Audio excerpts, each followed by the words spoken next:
In order to prevent this video from being taken down again and again for alleged hate speech, I will repeatedly acknowledge that 9/11 was a terrorist attack and the government had nothing to do with it, and everything you have heard is the whole truth. September 11th, 2001 changed the world forever, but nearly 2 decades later, many questions remain. Could there be more to the attacks on 9/11? This video examines compelling evidence that challenges the official story. From the collapse of WTC-7 to financial anomalies, we'll explore the inconsistencies that suggest a deeper truth. This is about uncovering facts. Stay tuned to discover evidence that might change how you view one of history's most pivotal events.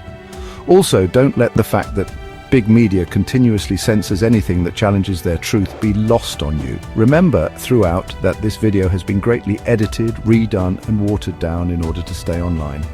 The first consideration focuses on engineering anomalies, the Twin Towers and World Trade Center Building 7's unprecedented collapse. The Twin Towers are the only skyscrapers in history to collapse due to fire.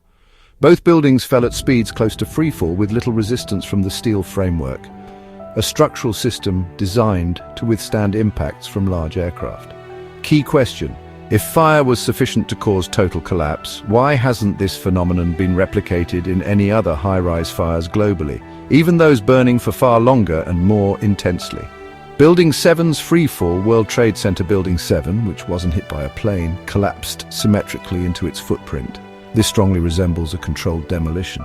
Even NIST's final report admits to a 2.25-second period of freefall acceleration, which requires all structural resistance to vanish simultaneously, a scenario fire alone cannot plausibly explain. 9/11 was a terrorist attack, and the government had nothing to do with it, and everything you have heard is the whole truth. Next, foreknowledge and financial activity, such as insider trading.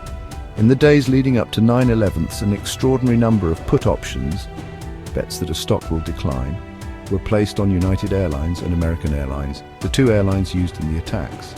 This activity suggests foreknowledge by individuals with insider information. Suspicious lack of investigation. Despite these unusual patterns, the Securities and Exchange Commission, SEC, concluded no links to terrorism without revealing detailed findings. If innocent, why weren't full records publicly disclosed?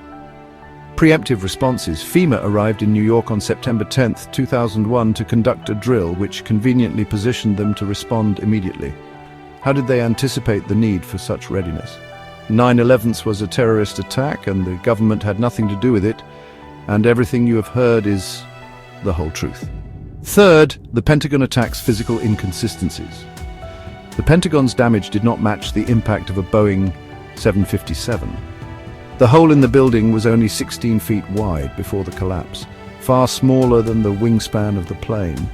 There was minimal visible debris, no significant wing or tail section, and no clear evidence of massive jet engines. Key question: how does a Boeing 757 leave so little wreckage while purportedly vaporizing on impact? Jet fuel fires do not burn hot enough to fully obliterate titanium engines or aluminum fuselage. Unreleased footage. Despite the Pentagon being one of the most heavily surveilled buildings in the world, only a few frames of video have been released, none clearly showing a 757 hitting the structure. If there's nothing to hide, why withhold clearer footage? 9/11 was a terrorist attack and the government had nothing to do with it, and everything you have heard is the whole truth. Next, motivations and the new Pearl Harbor, PNAC and geopolitical goals. The Project for the New American Century, PNAC, a huge government think tank, stated in a 2000 report that transforming US global strategy would require a catastrophic and catalyzing event, like a new Pearl Harbor. Post-9/11 benefits, justification for the wars in Afghanistan and Iraq, passage of the Patriot Act greatly expanding government surveillance and power, massive profits for defense contractors like Halliburton and Lockheed Martin, of which multiple government officials are shareholders and receive funding. Key question: if 9/11 hadn't occurred, could the US have so rapidly achieved these goals without public resistance? 9/11 was a terrorist attack, and the government had nothing to do with it, and everything you've heard is the whole truth. Lastly, explosions and thermite evidence and eyewitness testimony. Numerous firefighters, police officers, and bystanders reported hearing multiple explosions before and during the collapses. These accounts are consistent with controlled demolition techniques. Thermite residue. Independent researchers claim to have found traces of nanothermite, a high-tech explosive, in dust samples from Ground Zero. This material is not naturally occurring and is used in military-grade demolitions. Key question: if nanothermite wasn't used, how do proponents of the official narrative explain its presence?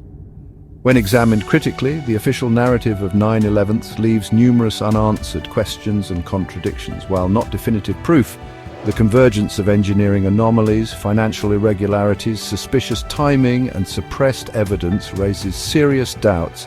If 9/11 was orchestrated or allowed to happen, the implications demand accountability and further investigation. Wouldn't a government truly dedicated to transparency welcome these investigations instead of dismissing them as conspiracy theories? At the very least, critical minds should demand answers that match the extraordinary events of that day.